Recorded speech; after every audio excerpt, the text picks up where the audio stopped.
saya. Kayak saya bilang anak-anak saya, istri saya, sayang kalian kepada emak kalian, sayang kalian kepada ayah kalian. Kalau saya nggak dapat kasih sayang. Masuk ke rumah itu, atapnya bocor-bocor, lantainya tanah, dindingnya bocor-bocor. Di mana tidur? Kalau nggak ada orang di dua, saya diserang begini, bapak belur saya. Dalam hidup ini kita harus penuh dengan semangat. Semangat dulu diutamakan. Dan dia sanggup di era pertempuran kayak gini, dia masih survive dan memikirkan kami semua gitu. Jadi menurut aku ayah sosok yang luar biasa. Paling iri gara-gara ayah aku pinter, viral, paling mereka iri makanya benci.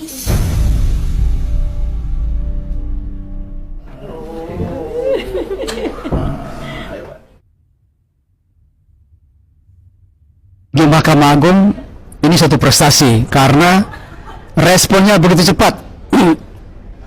Namun di sisi yang lain, bagi seorang advokat ini merupakan tamparan ancaman yang keras. Jadi sangat berbahaya bagi masa depan advokat Indonesia. Sebab tanpa ada prosedur yang lebih jelas, seorang advokat langsung dibekukan. Artinya ketika dia dibekukan, dia sudah tidak bisa berpraktik sebagai seorang advokat. Nah, hal ini jelas, ini kalau kita lihat dari Undang-Undang Advokat 18/2003 ini sangat bertentangan. Karena dalam advokat itu, dalam Undang-Undang Advokat itu tidak ada istilah dibekukan.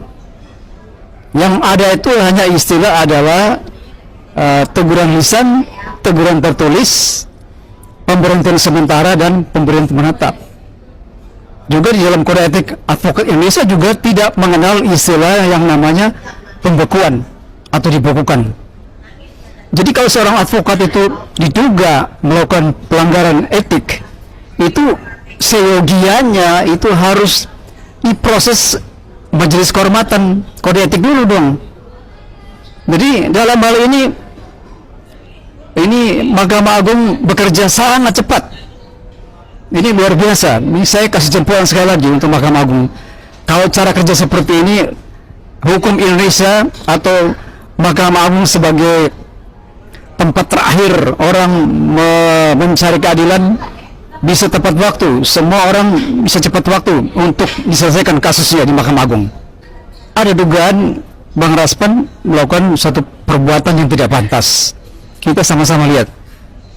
Cuma jangan lupa bahwa posisi Bang Rasman pada saat melakukan perbuatan tersebut bukan sebagai advokat, dia sebagai terdakwa yang seharusnya kalau kita mau mengkritisi, kita mau menghukum dia, hukumlah sesuai dengan sebagai terdakwa, bukan sebagai seorang advokat.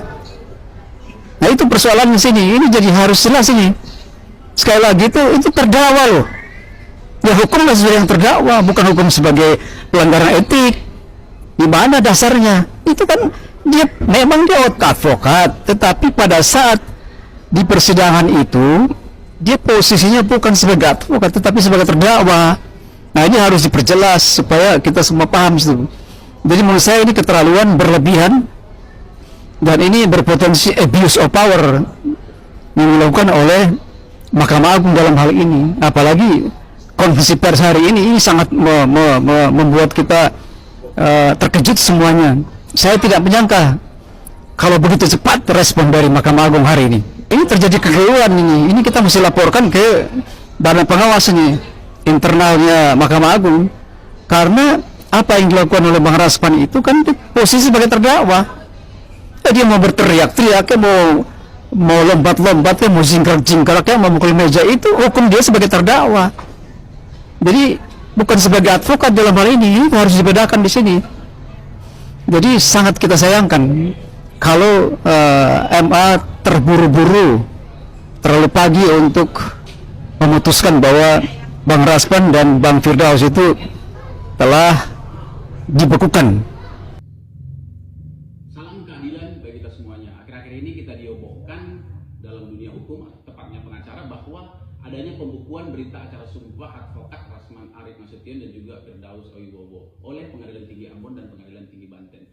Menurut saya secara hukum bahwa pembukuan advokat tersebut tidaklah memiliki dasar hukum dan legalitas yang kuat. Menurut saya terjadi kekeliruan hukum dalam pembukuan berita acara sumpah mereka tersebut. Karena sangat jelas di dalam Undang-Undang Nomor 18 Tahun 2003 tentang advokat, di dalam pasal 9 dikatakan bahwa advokat dapat berhenti dan diberhentikan oleh organisasi advokat. Dan selanjutnya surat pemberhentian mereka tersebut diberitahukan kepada Mahkamah Agung, Pengadilan Tinggi, dan penegak hukum lainnya. Sudah sangat jelas diatur dalam Undang-Undang Advokat bahwa pemberhentian advokat itu dilakukan oleh organisasi advokat. Sehingga menurut saya secara hukum tidak ada dasar hukum bagi Pengadilan Tinggi untuk membukukan berita acara sumpah mereka, apalagi berita acara sumpah mereka dibukukan tersebut tidaklah memiliki dasar misalkan adanya sanksi kode etik dari organisasi advokat dengan prosedur sidang kode etik di organisasi, sehingga itu menjadi dasar Pengadilan Tinggi untuk membukukan bas advokat mereka tersebut. Sehingga menurut saya seharusnya organisasi advokat lah yang dapat memberhentikan advokat berdasarkan undang-undang advokat. Dan ini tentunya menjadi presiden buruk bagi kita profesi advokat ke depannya, bahwa berita acara sumpah kita dapat dibukukan semena-mena tanpa melalui proses internal yang ada di organisasi advokat ataupun rekomendasi ataupun sanksi daripada organisasi advokat sebagai rujukan untuk Pengadilan Tinggi. Kita tidak sepakat dengan orang-orang ataupun profesi advokat yang melakukan dugaan penghinaan di pengadilan ataupun konten advokat, tetapi juga penegakan terhadap pelanggaran yang dilakukan oleh mereka harus juga dilalui oleh proses-proses hukum yang benar. Karena pelanggaran hukum harus diadili juga dengan cara-cara hukum yang benar. Mungkin sedikit pandangan hukum saya terkait dengan ketidaksepakatan saya bahwa pembekuan bas advokat Rasman Arief Nasution dan Firdaus Oyowo dilakukan oleh Pengadilan Tinggi. Salam keadilan bagi kita semua. Saya memberikan pendapat lah ya soal berita acara sumpahnya Bang Firdaus yang dibekukan dan juga Bang Rasman yang dibekukan juga. Di sini saya bingung ya, buat kawan-kawan sekalian atau senior-senior yang tahu, ada nggak aturan hukum yang jelas soal pembekuan ini ya? Karena kan pingin tahu juga saya kan di pasal mana dan sebagainya, saya cari belum ada gitu kan. Tapi mana tahu ada, boleh lah diapakan gitu kan, di komen dan sebagainya lah. Biar saya pun lebih pintar lagi gitu kan junior ini kan. Karena saya lihat belum ada aturan hukum tentang pembekuan. Terus gini, pembekuan dibilang, apakah layak dengan tindakan-tindakan yang itu dibekukan gitu, yang tanda kutip tidak bisa lagi bersidang? Kan gitu kan, padahal ini ketentuan hukumnya yang secara pasti yang menurut yang sepencarian saya belum ada kan gitu kan. Apakah layak langsung dibekukan? Kan gitu. Jadi agak bingung juga gitu kan saya yang advokat junior ini ya. Kenapa sih harus dibekukan yang posisinya kalau kita pelajari di situ posisinya Bang Rasman selaku terdakwa ya, terdakwa ingat. Berarti dia tidak menjalankan profesinya sebagai advokat. Namun nyatanya apa? Dia kena juga berita acara sumpahnya dicabut. Di situ Bang Firdaus juga ada menaiki meja itu setelah persidangan. Namun dia pun kena kan gitu kan, dicabut itu kan. Memang saya yakini dan juga dalam hati saya menyatakan bahwa mereka itu ya kurang tepat melakukan tindakan itu di persidangan, mungkin sekeras itu dan sebagainya sih secara apanya kan kurang pas kan gitu. Baik itu menaiki meja apalagi itu kan tidak pas, tapi apakah bisa langsung ditentukan dengan pembekuan? Kenapa sih nggak misalkan kan ada ketentuan hukumnya dibuat sesuatu hal yang memang lebih layak lah gitu ya. Karena ini posisinya yang saya ketahui belum ada ketentuan hukumnya gitu kan. Entah skorsing misalnya kan bisa juga skorsing entah berapa bulan buat tidak boleh beracara, khususnya yang pada saat itu berproses sebagai advokat kan gitu kan, kayak macam Bang Firdaus ini. Sedangkan Bang Rasman sendiri itu saya lihat jelas itu sebagai terdakwa, namun kena juga dia kan gitu. Wah ini agak aneh sih, agak bingung saya selaku junior ini kan. Namun mungkin ini sekedar pendapat saya dan juga kebingungan saya lah ya. Mungkin banyak senior yang lebih pintar yang tahu, bolehlah share kepada kami yang junior ini lah ya. Terima kasih. Ini orang bahaya, ini orang memang jahat ya. Saya tahu. Saya saksinya, saya korban orang ini. Oleh karena itu, saya yakin dunia pengacara Indonesia tidak akan rugi kehilangan terhadap mereka, ya. Karena itu adalah mengurangi dua orang yang hanya pertama kali saya ada pengacara yang senekat ini, dua orang. Selama ini nggak ada pengacara, kita sopan-sopan aja.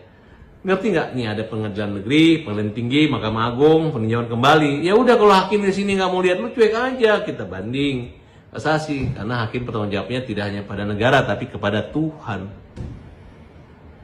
Oleh karena itu, aku merasa lega banget dan terima kasih buat Ketua Pengadilan Tinggi Banten, Ketua Pengadilan Rambon, ya. Dan satu lagi, tolong organisasi advokat yang menerima yang menadah mereka dulu, itu yang dihukum dan diproses, dibubarkan aja, kirim ke Kemenkumham. Dan saya rasa Pak Presiden sedang menyoroti ini, dan ini adalah satu hal, ya hanya oknum-oknum pengacara yang memang sudah ketahuan dan sudah game tamat selesai. Selamat tinggal, selamat jalan, kura-kura ninja, kowe cengeng ya. Kamu adalah mantan pengacara yang punya rekam jejaknya tidak baik dan buruk terhadap saya pribadi, dan saya doain aja kamu sehat aja. Tapi kalau untuk dihormati orang belum tentu. Karena kalau kamu nggak bisa memuliakan orang, menghormati orang, maka kalian gajah mati meninggalkan belainya, gading. Harimau mati meninggalkan kulit bulunya, sedangkan manusia meninggalkan nama baik, karakter, integritas moralnya. Semangat terus, para nafas, pembela kaum lemah, dan hati-hati, jangan menganggap kecil orang, nanti hasilnya kalian akan lemah. Mengecilkan orang, kalian akan kecil. Semangat terus, kura-kura ninja, mantan